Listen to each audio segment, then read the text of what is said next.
Today I'm going to be talking about something you as a guy can and should do to your woman immediately after you've just done it. This is something that most men completely overlook, and it's costing them more than they realize. So the intimacy is over. She's still catching her breath, skin warm against yours, heart beating fast from everything that just happened between you. In that exact moment, most guys do the same thing. They exhale, roll over, or reach for their phone like the main event is officially over. But the truth is, whatever happens in the next 5 to 10 minutes will either deepen her connection to him more than anything that came before it, or quietly undo everything that was just built. Because in that moment, her body is still wide open. Her nervous system is flooded with the chemicals that makes her feel bonded and vulnerable at the same time. One small choice from you here can turn good sex into something that pulls her back to you again and again. So, today we're talking about what actually happens in a man's mind and body after the release, and what she's quietly needing even if she doesn't say it. Now, a quick announcement before we get into it.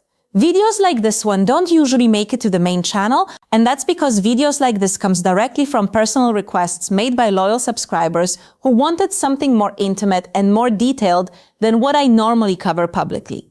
And very soon content like this will be restricted exclusively to channel members.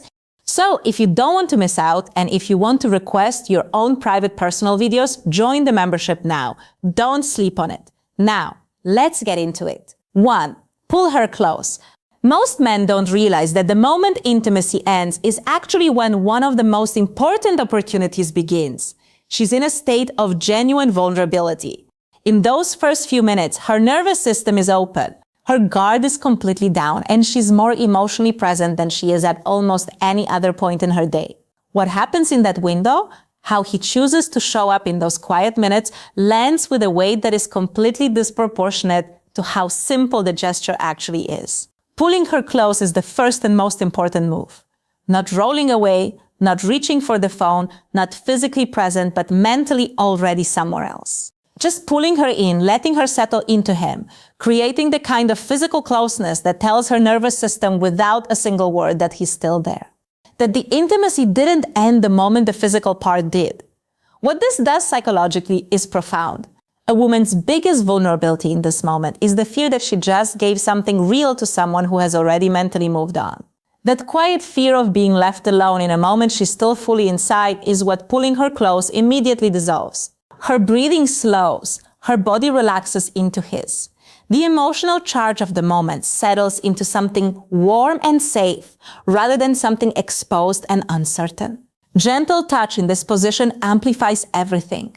A hand moving slowly along her arm, fingers tracing lightly up her spine, a kiss placed quietly on her shoulder with nothing asked of it. These aren't romantic gestures performed for effect. They're a man communicating through his body that she matters, not just what just happened, but her. That distinction is everything. 2. Sensual touches. There's a specific kind of touch that exists entirely outside of desire and performance. It's not building toward anything, it's not asking for anything. It's just present, warm and genuine. And it communicates something that words rarely manage to reach, that sensual touch. And in the post-intimacy window, it's one of the most powerful things a man can offer. Most men understand two modes of physical contact, functional and sexual. The touch that gets something done, and the touch that wants something. But sensual touch occupies a completely different space. It's the hand that moves slowly along her arm with no destination in mind. The fingers that trace her shoulder blade gently unhurried simply because she's there and he's present. The kind of contact that says, I'm here with you right now and I'm not going anywhere. What this does to her nervous system is significant. Physical touch of this quality release is oxytocin, the same bonding hormone that activates during intimacy itself, which means that sensual after essentially extends the emotional bonding experience beyond the physical moment. The connection doesn't close when the intimacy ends. It continues quietly through the quality of how he stays with her.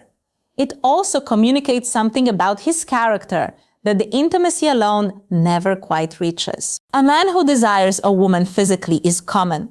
A man who is genuinely tender with her body when nothing is being asked of it is rare.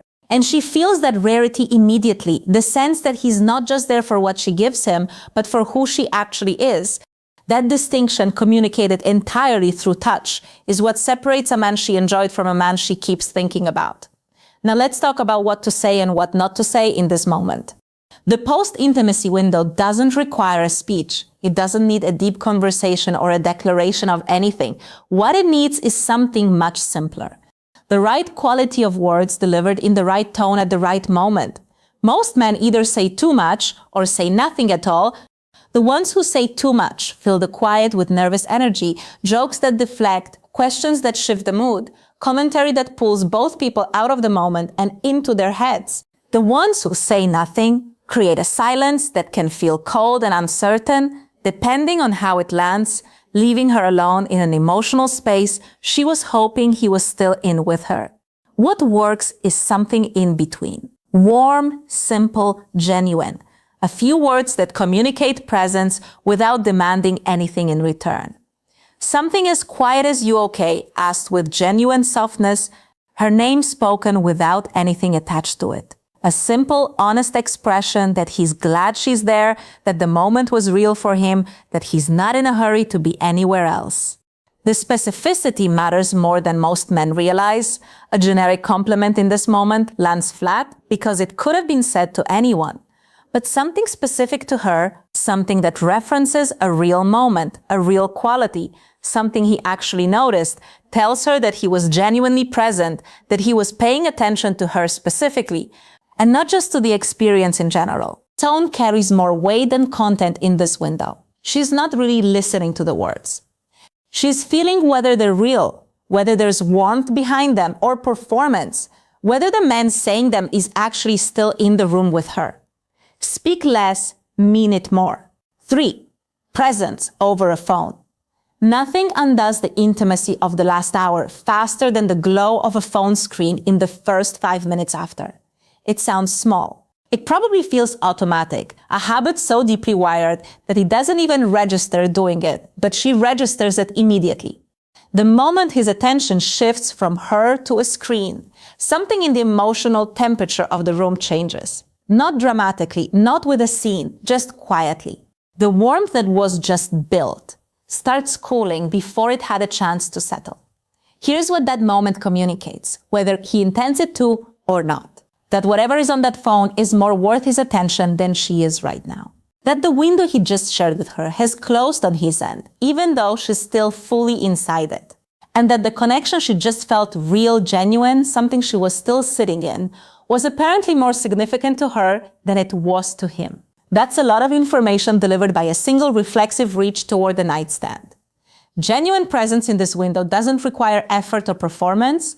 It just requires staying, keeping his attention in the room, letting his mind remain with her instead of immediately moving to whatever comes next. Being the kind of man whose body and mind are in the same place at the same time, which sounds like the minimum, but in reality is rare enough that she notices it deeply when it happens. What presence communicates is simple and profound simultaneously. That she was worth showing up for during the intimacy and that she's still worth showing up for now that it's over. That he's not just generous when something is being given to him. The phone will still be there in 20 minutes. This moment won't. 5. Going the extra step. There is a category of man that most women have heard about, but rarely actually encounter. The man who gives everything during intimacy and then in the quiet after. Does something small and thoughtful that has nothing to do with what he just received and everything to do with who she is to him. That gesture, simple, unhurried, completely unasked for, puts him in a league that most men never reach. Not because it's complicated, but because most men simply don't think to do it. Getting up to bring her water, warming a towel, and returning to take care of her, pulling the covers up around her before she has to ask. Making sure she's comfortable before he thinks about his own comfort.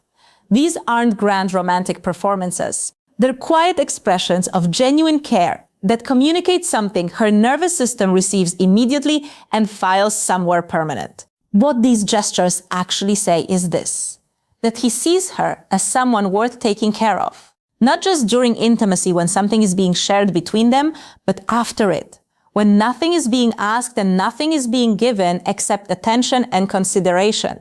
That distinction between a man who shows up when there's something in it for him and a man who shows up simply because she matters is one women feel in their bones. The warm towel specifically carries a psychological weight that seems disproportionate to the gesture itself. It's tender in a way that's almost disarming. A man who just gave everything physically, now being gentle enough to take care of the most vulnerable part of her experience. That combination of strength and softness is genuinely rare. And rare things get remembered. Rare things get craved. Everything that follows, the closeness, the touch, the presence, the quiet words, the small gestures that ask for nothing in return, that's where the real connection either gets built or gets left behind. And the men who understand this don't just create better experiences. They become the kind of men women genuinely can't stop thinking about. Not because of what happened, but because of how they showed up afterward. Pulling her close costs nothing. Staying present costs nothing. A warm towel, a few genuine words, consistent care that comes from a real place. None of it is complicated. It just requires a man who is present enough to give something when nothing is being asked of him. That man is rare, and rare is unforgettable. Drop a comment below and tell me which one of these you're going to start doing differently. I read every single one, and I do reach out. If this gave you something real, hit that like button, share it with a man who needs to hear it. And if you're not subscribed yet, do it now. And remember, content like this is moving exclusively to the membership very soon. Join now so you don't miss out.